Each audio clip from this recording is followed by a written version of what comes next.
மக்களுக்கு சேவனம்னு சொல்லி அரசியல் கட்சி ஆரம்பிச்சா ஒன்றும் ஜெயிக்கணும், இல்லாட்டி போராடி தோக்கணும். அதை விட்டுட்டு தான் சொந்த கட்சி தோக்கணுஞ்சு ஊரில் இருக்க மற்ற கட்சிகிட்ட எல்லாம் தன் கட்சி வியாபாரம் பண்ணி விளைவேசிட்டு கூடாது. சீமானன்னா நீ எல்லாம் எதுக்கு கட்சி ஆரம்பிச்ச, யாரை எதிர்த்த, இப்போ யாரை எதிர்த்துட்டு இருக்கிற, எங்கே பொட்டி வாங்கின, பொட்டி வாங்கினதுக்கப்புறம் லட்சிய கூட்டத்துக்கும் ரசிகர் கூட்டத்துக்கும் போர்னு சொல்லி சுற்றிட்டு இருக்கிற. இதெல்லாம் மக்களுக்கு தெரியும்.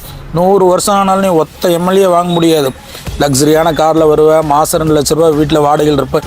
யாரையா காசு கொடுத்த? எந்த வேலைக்கு போகிற, பாண்டுக்களை தூக்குறியா இல்லை கூலி வேலைக்கு போகிறியா? சொந்த கட்சி மற்ற கட்சிகிட்ட அடமானம் வச்சு சுற்றிட்டு இருக்கிற. கிளவி கூட 10 நிமிஷம் ஒப்பாரி வைக்கிற நிறுத்தியா? எந்த மேடம் போனாலும் விஜயன்னு சொல்லிட்டு இருக்கே. இதுதான் உன் கொள்கையா? பக்கத்தில் இருக்கான சாட்டை டேய், தேர்தல் காலத்தில் வச்சு செய்வீங்களா? நீயும் சீமானனும் 10 ஜென்மம் பிறந்தாலும் விஜயனோட நிழலை கூட உரச முடியாதுடா.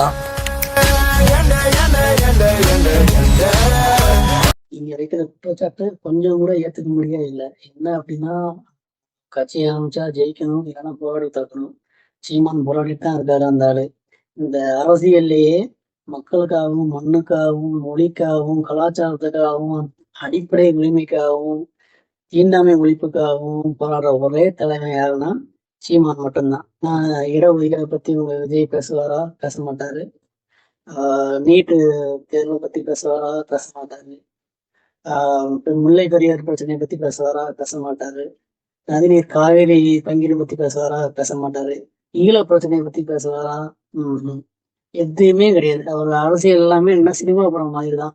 ஒரு சினிமா படம், ஒரு ஜனரஞ்சகமான படம், ஒரு கமர்ஷியல் ஹிட் கொடுக்குற ஹீரோ என்ன செய்வான், அதைத்தான் அவர் அரசியலை செஞ்சுட்டு இருக்காரு. அரசியல்னு மக்களுக்கு ஒரு இந்த திரை வெளிச்சத்தை பயன்படுத்தி மக்களை ஃபுல்லா கவர்ந்து இந்த 5 லட்சம் பேர் கூட்டம் கூடினா, 5 லட்சம் இல்ல 10 லட்சமே கூட்டம் கூடியிருக்காங்கன்னே வச்சுக்கோங்க. அந்த 10 லட்சம் பேர் மட்டும்தான் விஜய் ஓட்டு போடுவாங்களே தவிர, அரசியல் சித்தாந்தமும் தனக்குன்னு ஒரு கொள்கை பிடிப்பும் உள்ள எந்த ஒரு மக்களும், எந்த ஒருத்தனும் விஜய் ஓட்டு போட மாட்டாங்க. சரியா? இது சீமான் கிட்ட குறை சொல்றதுக்கு 1000 விஷயங்கள் இருக்கு. அதையெல்லாம் விட்டுட்டு அவர் நிறைகளை போய் குறைகளா சொன்னா அதை ஏத்துக்க முடியுதா? பாருங்க, யோசிச்சு பாருங்க.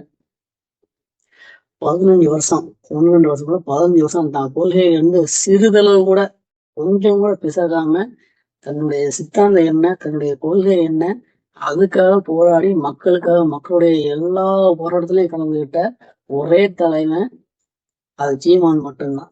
அது இந்திய மேம்படுத்தல, இந்தியாவிலேயே நீங்க தரவை எடுத்து பாருங்க. அது சீமான் தவிர வேற எவனும் கிடையாது.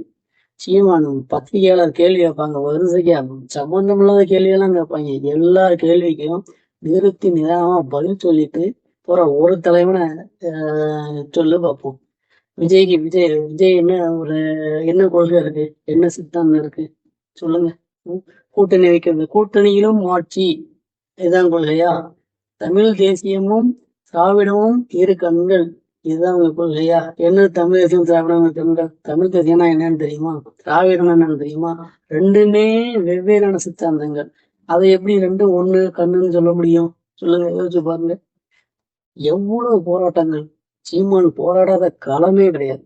எல்லா போராட்ட காலத்திலையும் முன்னாடி நிற்கிறது சீமான் தான். எந்த பிரச்சனையா இருக்கட்டும், மக்களுக்காகவும், மண்ணுக்காகவும், நதிக்காகவும், மணலுக்காகவும், மரத்துக்காகவும் பேசுற ஒரே தலைவன் சீமான் மட்டும்தான்.